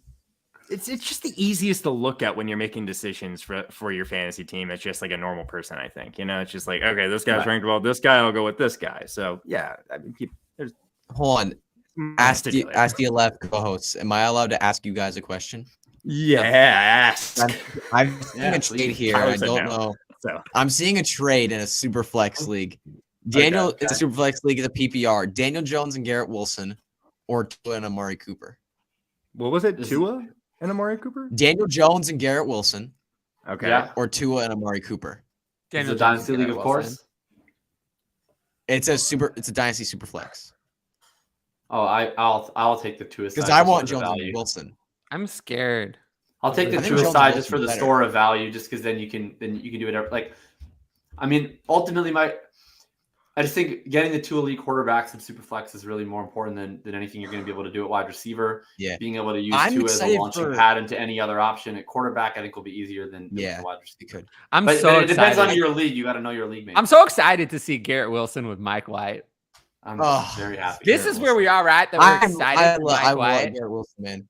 Because I'm thinking about proposing this trade, and I'd be receiving the Jones side. I don't know, though. Because the thing is, I'm actually really excited about Daniel Jones this offseason. I think the Giants are going to add a lot of wide receivers and try to help him out. And I think that's not necessarily saying that he's going to be good. Let's not get excited. But I think that what's up? I don't want to hear the words excited. You're too young to be excited about Daniel Jones. I know, but I'm not saying he's gonna be good. I'm saying I think you have to be young to be excited about Daniel Jones, actually. Yes. No, I'm not saying he's gonna be good. He hasn't heard you yet. There's so many other things, like I'm jaded at this point. Like I'm jaded, old and bitter. Like I'm like on the freaking moon for Daniel Jones, guys. But I think his value this offseason is going to increase because the Giants are at a lot of receiving weapons this offseason. I think I think his value is only going to go up this offseason. Yeah, I do think apparently Oliver Ventura became a YouTube member. Amari had the overall value. I don't know what that. Daniel Jones' value is going to go significantly up this offseason. Nice, good, nice job being a member. What? Yeah. I don't know. All right, we're gonna move faster. We're gonna move. That's faster. a tough trade, by the way, Hutch. I'm moving us faster. Josh, what'd you say? We're not. That's a tough trade. I lean Jones. I think I lean the Jones. Yeah, pick it's 2 very flex. tough. I'm thinking of proposing a trade, but I don't know. Pick 2 flex plays. Slayton, Hodgins, Zach Moss, or Greg Dortch. Who's excited for Zach Moss? Excited is not the word, but I think I would start him. Yeah, this is not in this contraption. Jones. Yeah, this sucks. I'll go Moss and my answer is whatever 2 of the Moss is your top. Would be the top for you. I think Moss is just locked in for double-digit touches. It's kind of hard to looking at my early rankings. I think I have Moss too low. And then I think Isaiah Hodge. I think I start Hodges. I mean, the targets were awesome last week for Isaiah Hodges. I think I start Hodges. Targets were not there for. Well, Greg Dortch is also interesting though, because he saw 11 targets last week. This week against Atlanta. I think it's interesting. Yeah, it's just like probably going to be back. He's just going to fire it off to the slot all day. He doesn't have an arm. I don't mind Dortch. Yeah. They're all bad. I think Dortch is very interesting. Well, here's the thing. Do you think he'd be more valuable if Cole McCoy starting or if Trace McSorley starting? Because I think he's more valuable with Trace McSorley. I think Cole McCoy, just because he injects like a little bit more base confidence into the offense. Okay. Guess, yeah. I mean, Cole McCoy was doing was the same thing McSorley was doing, which is throwing over the middle of the field repeatedly too. Yeah. It's like George had a massive game with McCoy. The only game that he played with him that he played real snaps against San Francisco. He had like 10 catches. I think in this one, I'm going to just go with Slayton and Zach Moss. I'm going to just trust Slayton's the most talented wide receiver on the Giants. I think all right, we're moving on. We're moving on to relevant George players. and Moss. We're moving on. Yeah, we agree on Moss at least. What's the most I should pay to buy the 101 and draft Bijan? I would suggest including some of your children in the deal. You might have a good chance to get it done that way. No one wants your kids, bro. Fine, then. Well, I mean, maybe that actually would reduce the value. Depends on how well behaved the children are. But you know, I don't know. Trade whatever you want. Most I would love to trade hold on to the 103 and 104, and if you could package those others. I don't really think the 101 is acquirable. Like it's acquirable, then it's acquirable now, right? Like, that's true. People are going to sink their teeth into draft season. The more we go, it's only going to go up. Let's say it's acquirable now in 10% of leagues. Picks are it'll be acquirable in 3% of leagues in a month. You know, I think these picks are actually in game more value, most people know that. Most people have been tanking. Who have the 101 have been tanking. They've been tanking for this. They know. Like, I think you're going to have to overpay to get it. Most people have, but there's some dinguses out there that are just like, oh, shoot, my team went 3-0. Are you a Fruit Loop dingus? Is that what you're saying? Dingus is one of my favorite words out there. Oh, my God. I'm gonna start calling Josh a Fruit Loop dingus. I love that. That's fine with me. I am definitely a dingus. Oh, I'm so happy you knew what I was talking about. Oh, yeah. Are we actually gonna do that Survivor? I'm down. Well, we have about 20 minutes, 26 minutes. So do what? We're gonna talk Survivor. No, we're not talking about it now. But I mean, like, we're gonna do a whole show. Oh yeah, we could do a Survivor show later, sometime. Yeah, sure. I'm down. What? Not to brag. Wow. Okay, I have just Jefferson Chase, Devontae Adams, and Cooper Kupp in start 3. So basically, it's who might. Oh, okay. In my window now, that need running back youth next year. Who's the guy to move out? Well, my answer is going to be different than the rest of the thing, I'm sure. Wow. I feel like you guys are all going to say one of the older guys, right? I think Kupp is the player to move. Right? This offense is looking like this. Like they have the Rams have no picks. Their cap is in a difficult situation. Like I think their offense is set up for a bad season next year. Right. So what I'm always at least my Kupp is also nearing 30 off a pretty serious injury. Like I think he's a good player to sell. I'm always trying to fill value into quarterback and tight end. I don't care about wide receiver. And so I'm willing to patch it together at running back and wide receiver with the olds, put the excess value into picks after converting into the positions of scarcity. So I'm selling Chase, and then I'm getting the best return. I'm not selling Jefferson, but I will sell Chase. I'll get the best return off of him. You're getting way more for Chase than you're going to get for Adams or Kupp. But I mean, it depends on the league. If you're in a league where Adams and Kupp have like legit trade value, then do that. Like I've certainly obviously in a vacuum, I'd way rather have Chase. I think for me, in my leagues, I would struggle to get a first round pick for Cooper Kupp. For me, I feel like of these, Chase and Adams are the ones who are probably can fetch more than I actually think they're worth. Kupp, I don't think so. Yes. I have Adams to me is dead in the water. I don't want Devontae Adams because 20 points per game this year. No, but I have an issue with Devontae Adams because I think that Cooper Kupp is going to come back to the Rams. Matthew Stafford, he went on his podcast, the podcast. He said he's not retiring. He's coming back. We're going to come back to that situation. In Vegas, we don't know what's happening here. I mean, Derek Carr, they've talking about the Vegas beat reporters. Yeah. There's a lot of discussion about getting rid of Derek Carr. If he's replaced with some nobody, That is a big problem. I mean, we're hey, going to nobody. Here's what you have to do. Nobody throw Devontae Adams. I understand that, but we say that. Well, that's the Trace McSorley. DeAndre Hopkins. Well, I expect that whoever they start will be better than Trace McSorley. Trace McSorley shouldn't have a job in the NFL. It'll be better, but what I'm saying is you just never know what's going to happen at the quarterback position. Devontae Adams, to me, I'm not saying. Well, no, he is in decline. I'll say it. He is in decline.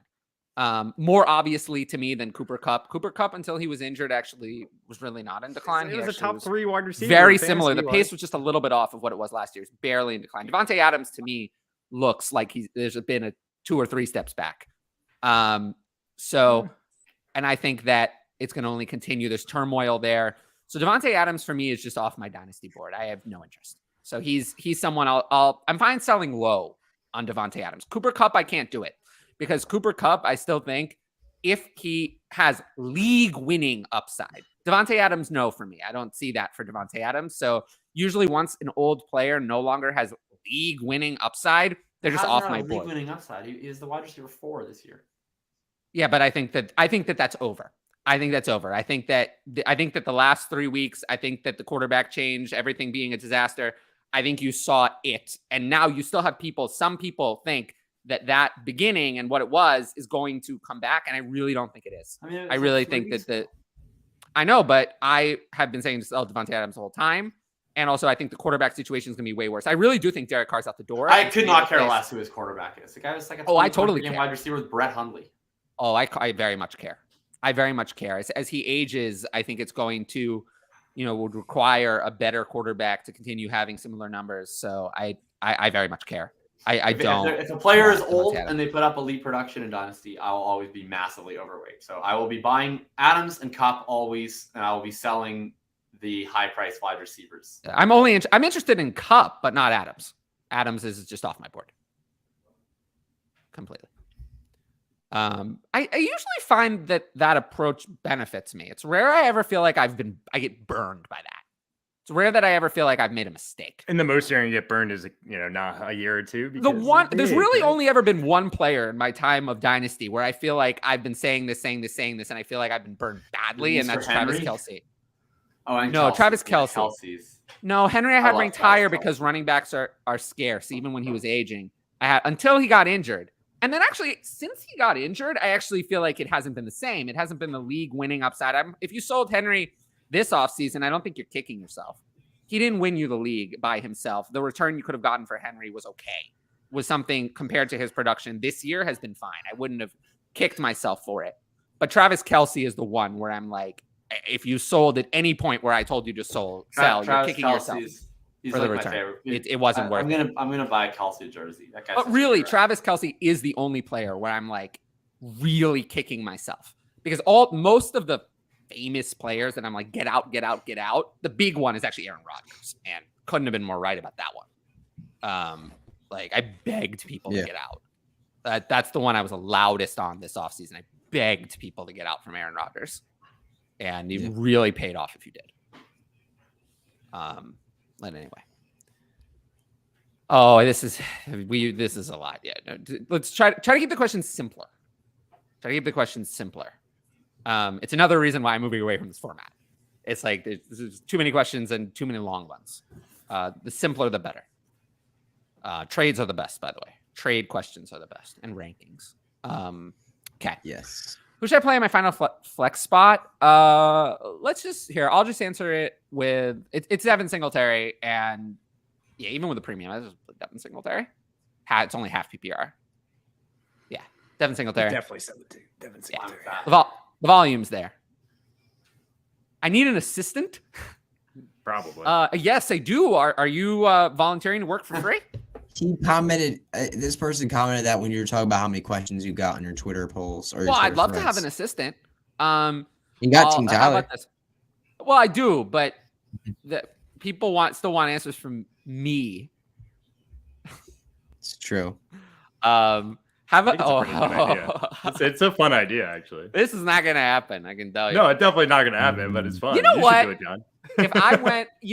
If I ever retire from the industry, and that'll happen at some point in my life, and I go full heel turn, I'll consider it. Can you imagine if I were running fantasy receipts? So I'm even like someone a little more like even worse. Politically No one knows who runs smart. that. No one knows, but can you imagine someone a little more like politically smart and like even more brutal were running it? Like, can you imagine if I were running an account like that? This is essentially what this would be if I were in command of that kind of project. And let's just say that I don't think it would go over very well. It would be very popular, but it would also make me like a total outcast in the fantasy community because I have a very, very loud voice. So that's why I really refrain from criticizing other people very often, if ever. If I do, it's usually someone I know who is fine with it usually. But yes, unfortunately, this is not going to happen. As entertaining as it would be. Oh, yes. Okay, there's another one. Like, we're not doing just general thing. We're not talking about who we're targeting in first round picks 5 months from now. We're not doing. Yeah, wait a couple months. We'll get to that when we get to that. Picks game value. Yeah. I'm going to start. Part of the other reason why I'm taking a break from doing the show is, first of all, I need a break. And secondly, like, I'm just not caught up on rookies. I'm just not ready. And I'm not going to be ready in a week. It's going to take like a month. And whenever I come back, I'll be ready to answer all these rookie questions to the best of my ability. Still not to what a Debbie analyst would give you, but I'll have something for you. I'll have rookie rankings. I'll have all that stuff. So as soon as that goes up on the Patreon, you'll be more likely to see this show come back. Muth or Komet this week. I'm going to go with Pat Fryer. Yeah. He saw the target share last week. I know there was the goose egg in week 15 was scary. But I think that was because of the injury. We saw in week 16, he returned to his, whatever you want to call it, regular role. So I'll go with Muth. Like Muth. Komet is actually good at football, and Komet isn't. Ooh. Shots fired. Yeah. Shots fired. Komet sucks. He can't hit a 20% sucks? That's harsh, man. Well, he's good in the sense that he plays in the National Football League, and I sure don't. But compared to NFL tight ends, he can't crack a 20% targets per route run in the worst wide receiver core in the league. He's ass. I've kind of had a conversation like this before myself, and I never said he sucked. I never went that far. Even for me, I'm the meanest one. I'm saying it's harsh. I love it. I'm mean. I can't with Cole Komet. He drives me nuts. Is it because he has like a fan club? Yeah, that's exactly. I hate most that's players what with it fan is, clubs, it? but I it's not particularly him. hate mediocre players with fan clubs. Cole Komet. And Pat Fryermuth's actually really good. Yes, Pat Fryermuth's good. I think we can all agree on that. Oh yeah. That's another one. All right, I agree with that about never chopping puck. How much would you be willing to give up to move from 102? Poker actually, more than fantasy. Stop. All right, I digress. Only I'm allowed to go on tangents. How much would I give up? If that was a tangent, then woo-wee. I mean, this is probably like the probably the 105. All that. 105. Yeah, I'm good with that. That's about right. I wouldn't want to do it. No, I don't want to give up the 101. If I have it, it's for me. If I have the 101, I'm gonna want something like. Oh, unless I misunderstood, I thought it was how much would I give up to move up from 102 to 101. Like I would love to do, and I would give the 105. Let's say I was your trade partner. If I had the 101, I'm not giving it up unless I was getting like give up the 101 either. So. Yeah, like could I get CeeDee Lamb and like an early first? Then I might. If I have the 101 now, I only play in Superflex leagues. If I have the 101 and I play in a non-Superflex league, then I'm keeping the 101. Oh yeah. If I play in the 101 and it's a Superflex league, then the only world in which I'm treating it is I'm either walking out of the trade with Mahomes, Allen, Herbert, Burrow, Lamar, Kyle, etc., and then I'll add the appropriate whatever on either side of it based on whatever the market is. Yeah. Wow.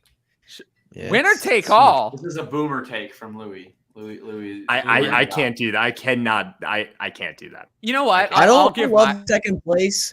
I like I also when doing leagues, I like most regular season points. I think that's a good you know what about. Yeah. You know what? I agree. I think it should be winner take all. All or nothing. No. I think I don't give rewards. Yes. You could be so good throughout your entire season and you get to the championship game, you get a little unlucky and you get nothing. So you know what then? Then it hurts. You know, then it hurts, and that's the game that we play. We play a game about fucking randomness. It hurts. Get like, yes, I think it should be first place. No, I think it should I'm be first fine with place. this. I don't have a problem with this at all. I think it should be first. Yeah, I don't it's exciting. If you win, you get everything. Now. No, I don't see. I really don't see it as a problem. Like, look, at the end of the day, this is a hobby. This is a hobby. I personally don't care one way or the other. It is what it is. I prefer to smooth out the variance, though. I don't care. Like, sure. I mean, I don't care. What you do. Like, it is what it is. But I really don't have a problem with this. Like, this is how most things are. Is winner take all. Most competitions are that way, and I'm fine with it. And it certainly makes it very exciting for whoever wins. Plus, I will say one thing about winner take all. Makes it really easy for the commish. One payout, that's it. Commish work is reduced. No, it saves like what, 60 seconds? You have no idea how many times I get these questions of my commish messed up this and then this and then this. No, they're just probably shitty people. I only got probably about another 5 minutes, but I like this question from Oliver. We always skip the super chats. Oh, we do? Why do we skip the super chats? We skip two super chats. Oh, I was like, that seems weird. Why would we skip? No, we skip to them. We go to them first. The question's answered. Yeah. Are we giving up on our rookie? And thank you, Oliver, for the super chat. We don't get to all the questions, so a super chat is a good way to guarantee that you get your question answered. Yes. Are we giving up on our rookie wide receivers too early? It used to be a 3-year rule. When was it ever that? It's off the 3-year rule. I've never heard of that. But we are now burying them. 2 years. We are now burying them in 18 months. Example, Terrace Marshall. Well, I like to bury them in 18 minutes. That's a good. Yeah, I was going to say 18 months is too long to me, actually. 18 months is too long. I think. What's an amount of time that's good for you? You got to see something. Probably 2 you got to to 3. see flashes. If you don't see flashes in a rookie year, that's a big problem. How many games? I mean, here's the thing. I'm so glad that Oliver used the example of Terrace Marshall. I'm very glad that he used the example of Terrace Marshall. It's a good example. The reality is that RB2s, RB3s, wide receiver 2s, wide receiver 3s don't matter in fantasy. These positions are deep. The positions of scarcity in Superflex Dynasty are quarterback and tight end. Not running back and not wide receiver, especially not wide receiver. So if your wide receiver is not going to be a top 10, top 5 type producer, then it does not matter really if they rebound into being, an NFL player. So yes, did Terrace Marshall have a nice year in year 2 in the sense of his NFL career? Absolutely. He went from a guy who looked like he was probably not long for the league, quite honestly, to a guy who looks like he'll have an NFL career and maybe be an NFL starter. And that's awesome for Terrace Marshall. But in terms of your fantasy team, you're still not starting him, right? So is it possible that maybe he'll continue to sort of work his way up the ladder in like a Zay Jonesian fashion, and eventually he can be like a wide receiver 3 at some point, sometime? That's entirely possible. But I would say we can say with quite a bit of confidence that a career that starts with the first 2 years that Terrace Marshall had is not going to be a top 5, top 10 guy, in which case I would have preferred to have gotten out of his value for whatever.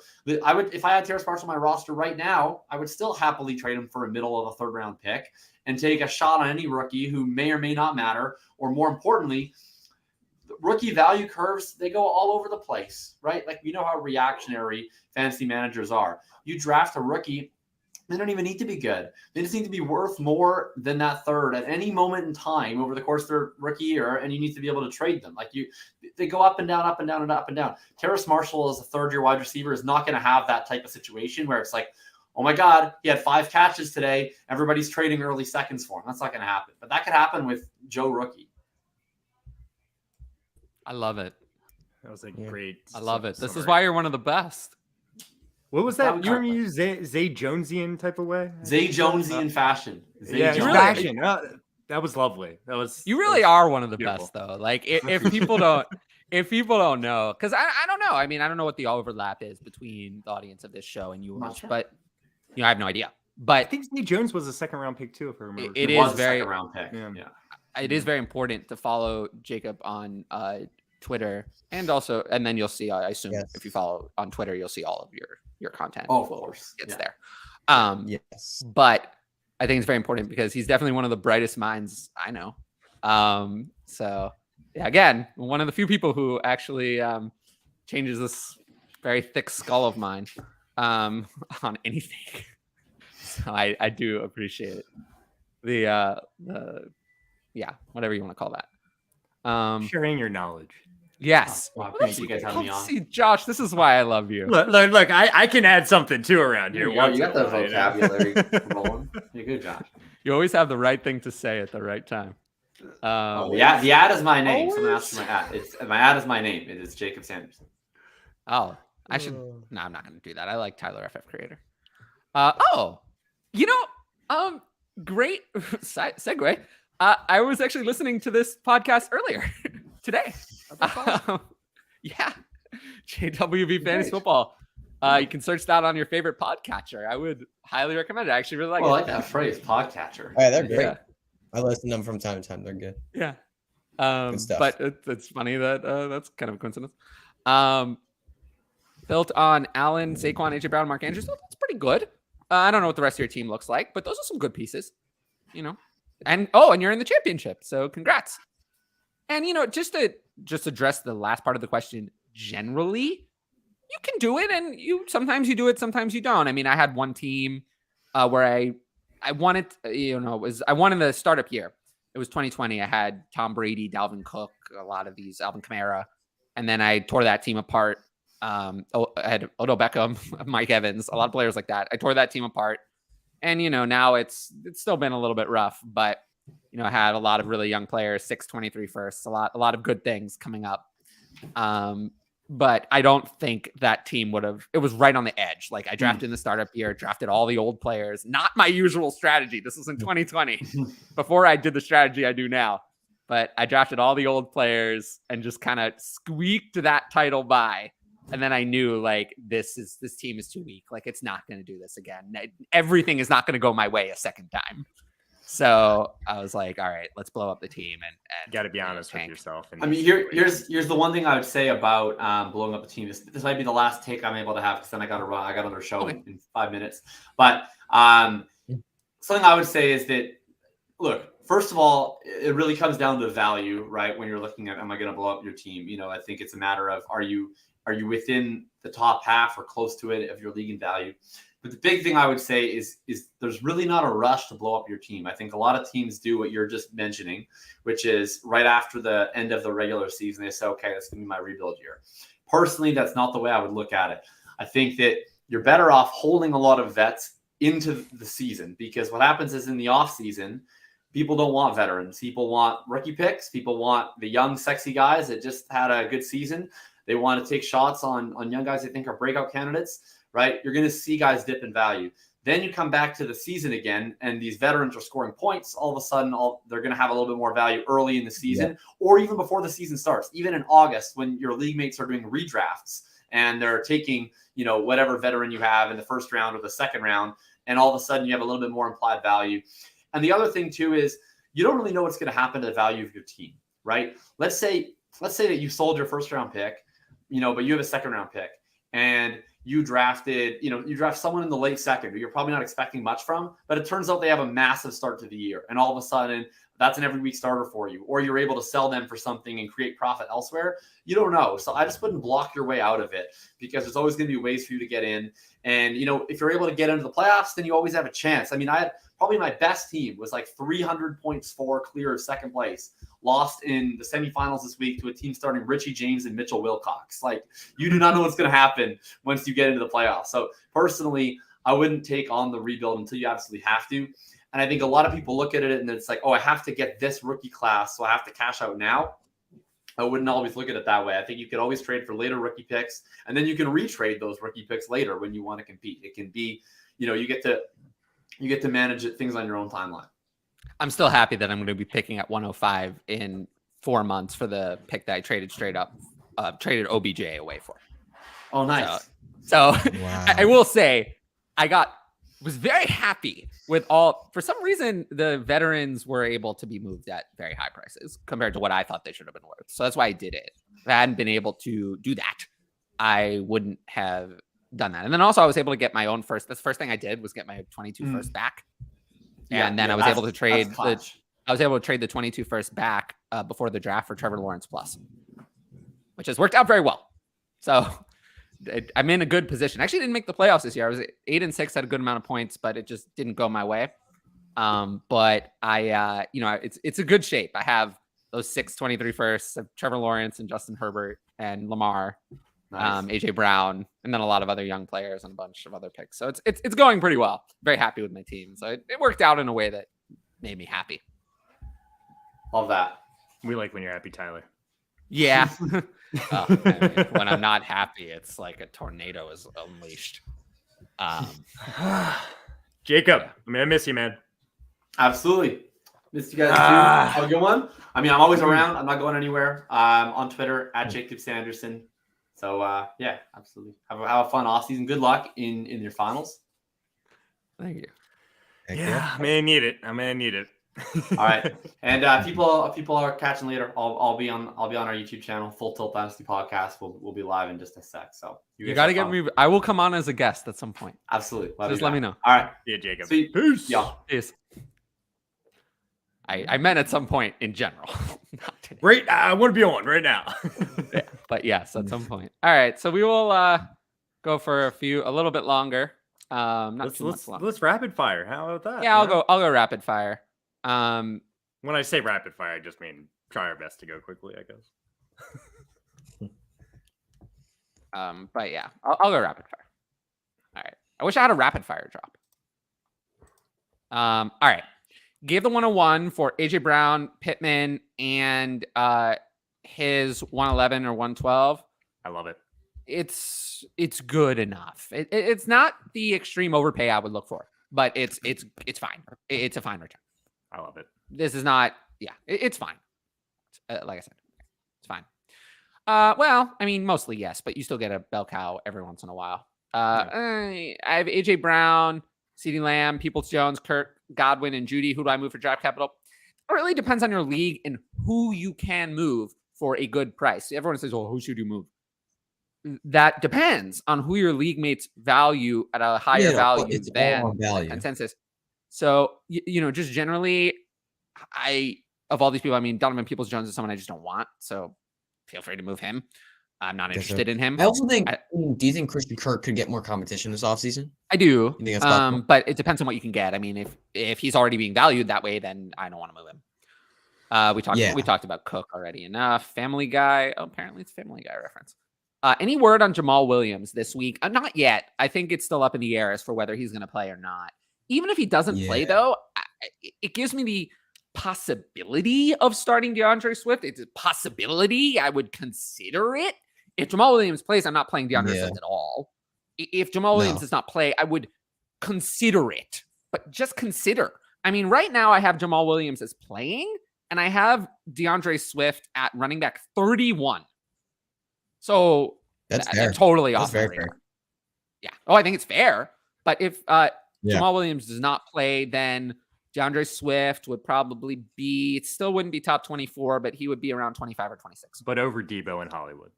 Well, Debo's not going to play, and Hollywood. If it's Colt McCoy, I'd consider Hollywood. Colt McCoy is a lot more competent than Trace McSorley. So if it's, and he doesn't have this weird preference for Greg Dortch. Like Trace McSorley has some bizarro preference for Greg Dortch, but Colt McCoy does not. Colt McCoy would give me more confidence in Nuke and Hollywood Brown and would take me away from Dortch. I know, but Hollywood, the thing is that the last 4 weeks he's seen 8, and 6 targets and basically done nothing with them. Like, I don't want to start. But Hollywood. Nuke had 10 targets and 1 catch for 4 yards last week. So I don't know whose fault that was. But the previous weeks when McCoy was starting. Yeah, this is against Atlanta. It's a really good matchup. I'm fine. DeAndre Swift is not palatable. I don't want it. DeAndre Swift is a disaster. I mean, last week was 4 carries. It was 3 targets? I mean, that's nothing. I mean, that's a disaster. So I mean, you're talking about disaster versus disaster here. So I don't know. I mean, Hollywood Brown, I feel like is more likely to just fall into the end zone given the matchup. DeAndre Swift doesn't even get the goal line carries. I think Swift's much more likely to doesn't get the goal line carries. How can he get it? Can't get in the end zone. He doesn't get the goal line carries. So he can't fall in the end zone. Who has more touchdowns this season? I don't know. I'm not sure, but it's close. I play against Hollywood by a lot. Hollywood had like Swift has scored a lot of touchdowns, man. Has he? Yes. That's the only reason he's been good a lot of weeks. He hasn't been so good. All right, I'm gonna look at this. All right. DeAndre Swift has 6 touchdowns. That's a lot for the. He's played in like 8 games. That's not that many. I thought it was gonna be like If Jamal Williams isn't playing, the chance Swift gets a touchdown is higher than Hollywood in my mind. But that's all I said. Hollywood is 3 this year. Yeah. Double the touchdowns of Hollywood Brown. Well, I'm still going to play Hollywood Brown. Fair enough. I'll play the actually Jamal's talented player playing over the waste too. of time. I think you got more into the argument of recently you were saying Swift over Hollywood, I think, though, right? Never mind. No, I never said that. Okay. If Jamal's 102, playing, it makes it a lot tougher. but I think Jamal is playing. Yeah, I think Jamal's playing as well. If he's not playing, I'll then you play have to Hollywood wonder if Smith. Swift is going to get the goal line carries or if it's going to be frustratingly Justin Jackson. Yeah. And then it's not sure. Yeah, Justin 102 Jackson. or DK and 3:24 seconds. I'm gonna take DK. I think those values are close enough. Close enough. It is, yeah. That with 3:24 seconds, it's enough for me to go to DK. I'm gonna take the DK side. I agree. I think so. It's Yeah. very close though. This trade is close. If it were just 1:24 second, I think I would stick with the 102, take the quarterback. But since it's 3, Yep, I'm gonna go with DK. I agree. Do I like Dallas Yep. D versus Tennessee? A lot. yes. I Oh, have it them as could the be great, yeah. defense. Malik Willis. Yeah. Well, the problem Yeah, is Malik Willis Willis doesn't starting. do anything. So since he doesn't do anything, Gets it's sacked. hard. He does get sacked. I have Dallas at defense 4 for the week, so that's very high. Yeah. They're gonna be there are good, other- especially if Derrick Henry's like not healthy, but it seems like he's healthy. So Well, if Derrick Henry matter, doesn't play, then I would have the Dallas defense probably at 1. yeah, easily. But yeah, they're gonna be a disaster. Derrick Henry playing is the only thing that would scare me. Deontay Pickens, Pittman, or Richie James. I have Deontay a little higher than normal, but I think Deontay at Deontay's 26. the play. I wrote Deontay. Deontay I think Pittman is just Deontay- another yeah. Pickens, Ricky James for me. Pittman and Deontay are kind of the same thing. Yeah. Yeah. Very unlikely to score, get a lot of bad volume, but I believe more in Kenny Pickett than whoever. I think Deontay and Pittman are similar talents, but I believe more in Kenny Pickett than whoever Indianapolis is going to start. Nick Foles, Matt Ryan. Yeah. Well, Definitely God, those Foles. two over Okay. the other two guys, in my opinion. Is Bijan Robinson already the Dynasty RB1? Absolutely. We talked about that earlier. definitely. Yeah, we talked about that earlier. Saquon, no, I want Bijan. Yep, he's It's not enough. I'd need Saquon in an early 23 first. Yeah. Palmer. Okay. CeeDee Lamb and 204 for JT and 112. I'm going to take CeeDee Lamb. The am difference too. between CeeDee Lamb and I Jonathan would- Taylor is pretty big to me. It's bigger than this. Yeah, it's bigger than 112 4 versus picks. 204. If we were talking JT and 112 for CeeDee Lamb alone, that's a more interesting consideration. That's about fair to Yes, me. Maybe that's I'd lean actually toward the JT side, but within this trade, I'm going Lamb. I completely agree. Waddle, Monty, Chubb, or DJ Moore. I only get one of these. I'm going to go. I mean, it's between Waddle and Chubb. Waddle. I'm going to go with Waddle. Waddle. Yeah. What are you I guys' think thoughts on so. Jamison Williams? Well, I certainly would rather have Amon-Ra over him. Jamison Williams, I think, is someone that his value would be better if he had just not played at all. I actually think he's hurt his value You're by probably playing right. these games and not Definitely doing much right. in them. He's very frustrated with his role. He lashed out at the Lions on Twitter. I do wonder if this situation is going to boil over the next couple of weeks, if there's going to be a problem. Yeah, Because it seems like there might be a problem. So I don't know. We'll have to see. I'm starting to sour slightly on Jamison Williams, but there's only so far in my rankings I can drop him because the upside is just so high. We know how good he is. He was drafted so early. He's going to get a chance to prove it. But I do think that Amon-Ra is better than we ever could have imagined. And Jamison Williams is starting to sour a little. So, I have Jahan Dotson ahead of him, for example, someone who was also a first rounder, shown a lot, whereas I think Jamison that's fair. Williams has shown nothing. So that's kind of That's my fair. opinion on him. Yeah, who would have traded? Nobody's trading Amon-Ra for Jamison Williams. Yeah, no, that's crazy. I don't know if this would help or hurt. It would probably hurt him short term, but help him long term. Jared Goff has. Rookie quarterbacks for fantasy wide receivers are usually a bad It would thing. help him So long next year term, would but be- hurt him But short help him term. long term, yeah. But Jared Goff this is year a would- ceiling. I do think Bryce Young for sure, but I don't see how they're going to get Bryce Young. Has a higher ceiling than Jared Goff. Texans probably taking Bryce Young 101. Yeah, they're not going to have access to Bryce Young, especially with the Rams winning another game. That's decreased the chances. Njoku, Yep. Kmet, Conklin, or Fant. I'm just going to stick with Njoku here. There's not going to be a horrible weather disaster this week. The other ones, I mean, Kmet was horrible, multiple drops, not looking so good. Conklin is more interesting with Mike White, but I still think that's going to, favor Garrett Wilson more than anyone else. And then Fant, I mean, low key, Will Dissly was put on IR, which does give me a little more confidence in streaming Fant, but playing against the Jets is not exciting for me. So I'm going to go with Njoku, who I think is by far the most talented of these. Yeah. We talked about that, but unfortunately that pick is going a little up, so it's going to reduce. I think Goff is going to be their starter. I think they should retain Goff. I agree. It's the kind of thing where, like, yes, not a lot of upside, right? Like you said. Yeah, he probably gets stuck in that situation as an NFL franchise. I know. Here's a quarterback. He's good. He plays well. He can produce numbers. Can you ever win a Super Bowl with that quarterback? Probably not. You probably cannot win a Super Bowl. I mean, Jared Goff was very close. So close. But that was with like the best team and with Sean McVay. He doesn't have that. He doesn't have the best team. He doesn't have Sean McVay. Yep. So I don't think I think without those, if you put him in the perfect situation, he still came up short. You summed it up perfectly, I think. But yeah. I'd be surprised if Lions. Oh, defense. Yeah, their defense has some problems. And there's some. This year we've had some inconsistency from the Lions defense. Yeah. McKinnon, Dobbins, Algier, ETN, or Amari Cooper needed an RB and a flex. Well, ETN is the number one for me by a lot. I have ETN at RB8. Very high. This is a lot. I'm a little nervous for McKinnon this week. I am nervous. Yeah, he saw significant. But all the other ones have issues. I know. I'm nervous about all these guys. I'm looking at this real fast. Yeah, I think I'm going to go with Amari Cooper. Amari Cooper, even in the weather, was still good. It was in horrible weather in a game no one expected him to deliver. So I'm going to go with ETN. I think Algier sneaky this week as well. The Arizona matchup is really interesting. Algier this week is really interesting. Two straight RB1 finishes this week against Arizona, who are just dead right now. I just did a video today, Hutch. I can't do it. Yeah. The Arizona has had 10 running backs in the last 10 weeks score over 16 PPR fantasy points. It's pretty crazy. Algier, in the last 10 games. I think. You know, RB and a flex. I know. I go Amari Cooper over Algier. Amari Cooper. But I think Algier is a fine play this week. Oh, David agrees with me. Yeah, this is not the year to be looking for a franchise QB in the draft, unfortunately. There are good I mean, I think Bryce Young is a franchise quarterback. But other than that, I think you're looking at there's a lot of good quarterbacks, but we're not looking at a lot of great ones. Yes, I agree. What?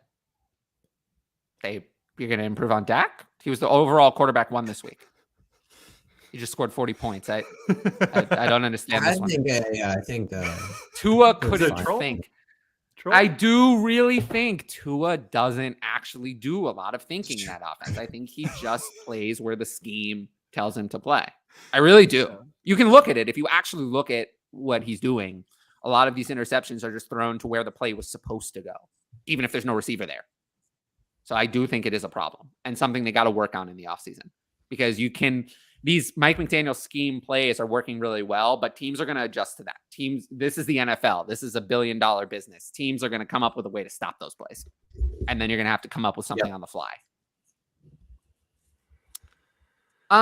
Bryce Young for me is a candidate to be, I think he's a good chance of being a franchise quarterback. The other ones are a candidate, but they're not a sure thing. None of these. I mean, Anthony Richardson's floor is 0, 0, 0. And so is Will Levis. Those floors are 0. They're 0. They could be total disaster. CJ Stroud, I think, is going to be at least something. But, Anthony Richardson has the most upside of any of these by far. I mean, he is the most upside of any quarterback. But the floor is 0 to me. The floor is out of the league. Yep. So, yeah. But yes, a candidate. These 4 are all candidates. I think that's a fair statement to make, that they're all candidates. They all have a chance. Yeah. And Bryce Young to me is safe. I think Bryce Young is going to be successful. Maybe not great, but he's going to be successful. I don't think he's going to fail. Okay. The logic's just wrong here. Yeah, no, this is not the right way of thinking about it. I know that guy in the yellow. Oh, that's about Jacob. Yeah. Was Jacob wearing yellow? Yeah. I didn't even remember. Yeah, but this is also his podcast. Yeah, it's his podcast commenting over here. All right. Whew. Man. Okay. Let's see. Ooh, I have Herbert, Watson, and Trevor. Do I hold them all? Try to trade one? It's interesting. I have Herbert, Trevor, and Lamar. I'm going to hold all 3 of them more than likely. In this case, I would consider trading Watson to try to get a lower quarterback plus to try to because Herbert and Trevor is kind of enough for me, and then third quarterback being that someone not as great. Yeah, I've been trying to get rid of Lamar for the same reason, but I can't. But maybe Watson, I need less, so better luck. All right. Yes, absolutely. And that's something I think that wasn't considered.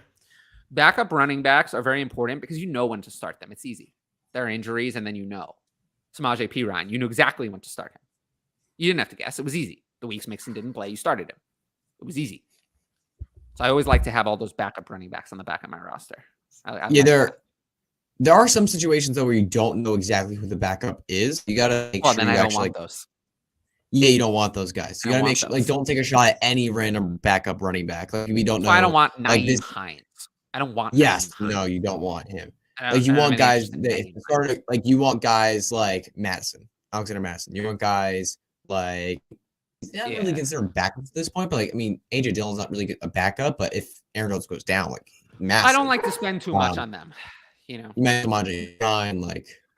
like those are good names. But just make sure you're careful. Make sure, wide receiver, any backup, even if you don't know they're the backup and they're a young running back that hasn't gotten their shot really yet, that's like a player I'd rather hold, for example. So, yeah.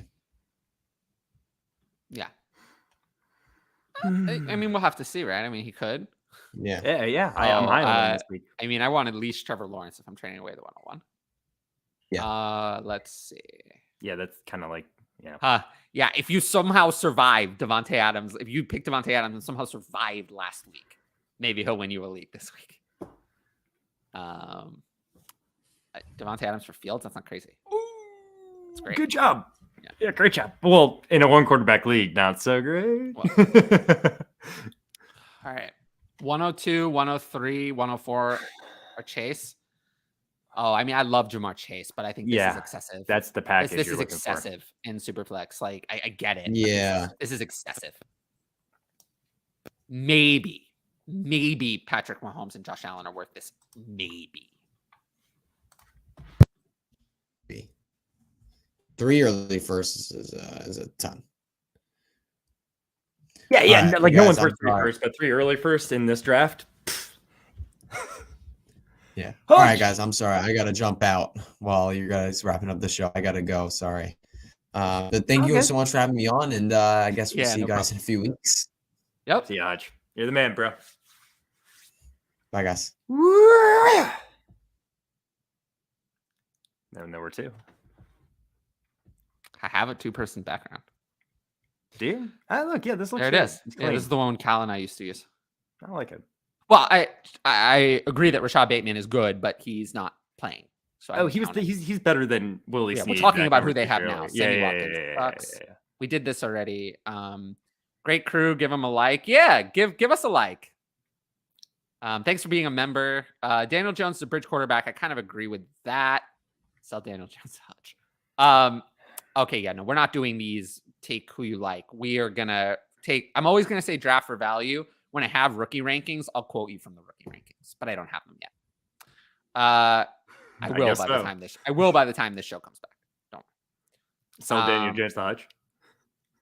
I'm not in any leagues with Hodge. Oh, okay. Who should I roll out for the second spot? DeAndre Swift, Zonovan Knight, or Brian Robinson? I'll go for Brian Robinson. Brian Robinson. Light the Dorch. I love it. Yeah, I don't want to talk about Miami's medical staff. Some have been tanking. Yeah, no, Cup is not that hurt. That's why I'm not out on Cup. Yeah, Cup might be a little bit of a buy. I mean, I don't really buy players like that. Rolled his ankle is a very nice way to put it, I guess. It was a little bit more significant than that, but yeah, you're right. He'll be fine for next season. Not something that's going to affect him next year. Yeah. Yeah, it's for sale, but you better get a lot. Oh my God. Okay, we talked about that. Oh, hey, what's up? Andrews or Ingram? Oliver's cool. Who are you playing, Andrews or Ingram this week? Oh, that's gross because Ingram's been on fire. I mean, and you can't. I mean, Andrews has done nothing lately. I'm a Ravens fan, and I think the smart move is starting Evan Ingram. Honestly. I have Evan Ingram higher. What about Lawrence or Lamar? I don't think Lamar plays this week, but I don't either. It's Lawrence, man. It's Lawrence. Yeah. It's Lamar Lawrence. against Pittsburgh is not like a super favorable matchup. I'm not excited about that one. So it's if Lamar was playing, I think that actually boosts Andrews quite a bit. And I'm still leaning Evan Ingram there, you know? Yeah, I'd still play Evan Ingram. Yeah. Boomer League. What's the app for Jacob? It's Jacob Sanderson, his name. Love the dynamic with these 4 squares. Yeah, no, Jacob is the man. Yeah, I love him. Well, I mean, don't sell them unless you get a good price. If you get a good price, you should be willing to sell any player at any time. Oh yeah, any player at any time if you get a good price. That's always the thing. If you get a good price. It's all about getting a good price. Yep, exactly what I just said. So David and I are on the same page. James Conner or Stephon Diggs at the flex. Oh, I'm gonna play Stephon Diggs and just. I know. I understand why. I'm gonna go down with it. I understand why you asked this question. It's Stephon Diggs for me too. It's Stephon Diggs for me. I'm gonna go down in the flames with Stephon Diggs. Yeah. I have James Conner at RB9 this week though, so I love James. I'm not really sitting him in very many spots. But Stephon Diggs, you know. I know. Yeah. Lost my home dynasty league. Oh wow, that is brutal. I am so sorry that you lost this way. I lost the dynasty league by 0.5 points. I had Nick Foles going against Austin Eckler on Monday night in a super. Is zero RB dead? No, zero RB was so successful this year. Yeah, I think if anything, like going into next season, people are going to be even. I think heavy RB is RB dead. Probably heavy RB is dead. I think that strategy. I don't think many people with heavy RB won anything this year. Going into next season, the majority of first round picks, I think, are going to be wide receivers. I agree. We talked about this on my show yesterday. Really? Oh wow. Yeah. Okay, that's pretty cool. I don't think that. Yeah, I mean, Justin Jefferson will be the clear 101. Yeah, I think Travis Kelce will go above any running back. Yeah, and then George I think Chase will be up there, obviously. And then other receivers may be in there depending on Tyreek Hill. Yeah. Jameson will heal. I agree, but again, I think he would have been better off if he hadn't played. For value. Yeah, just it's our perception of him, like how people feel about him. I agree with you, Tyler. Yeah, Jared Goff trade now. I don't. Nah. Oh wow, lucky. At the beginning of the season, I guess it makes a little. I know, but it's lucky if you made that move. Yeah. Najee, Chubb, or Monty? Chubb. This week? Chubb. Yeah, I have Chubb. Yeah. It is close. I mean, I have Chubb at 14. I thought you were like raising your eyebrows at me saying Chubb for this week. No, I was not like raising eyebrows. It's just close. I have Chubb at 14, Najee at 16, and Monty at 19. So they're close, but I'll go with Chubb. Yeah, definitely. How many quarterbacks do you like to keep on your roster in Superflex? At least There's 3. no defined number. I don't have a defined number. You take value. I like to have at least 3. If I have 2, I am not comfortable. I'm not happy with 2. I'd like to have at least 3 as well. Yeah. You're not going to see me with having 6 or 7. That's unlikely. I'm in probably like I usually don't draft super flex leagues, and I probably have half of them with 6 quarterbacks. So really, they're backup quarterbacks. Like Oh, well, that's not the same thing. That's not the same thing. I'm fine having. Yeah. Okay. Gotcha. No, I'm not sitting Adams for McKinnon. Sorry, Jason. I'm not doing that either. Yeah. Down to 2. Yeah. Tyler, I will get you on Patreon. Thank you. That's what we're talking about. Link to my Patreon is, no matter where you're watching this, is in the show notes. So if at the bottom of the show, it's there. So you can click on that link, and I will also put it in the chat as well as we close out here. I will put it up on the screen in a second. It's up there. Here. There you go. There's the link to Patreon. I do have patreon.com/fantasy advice. I'm always thankful I got that link, but that's patreon.com/fantasy advice.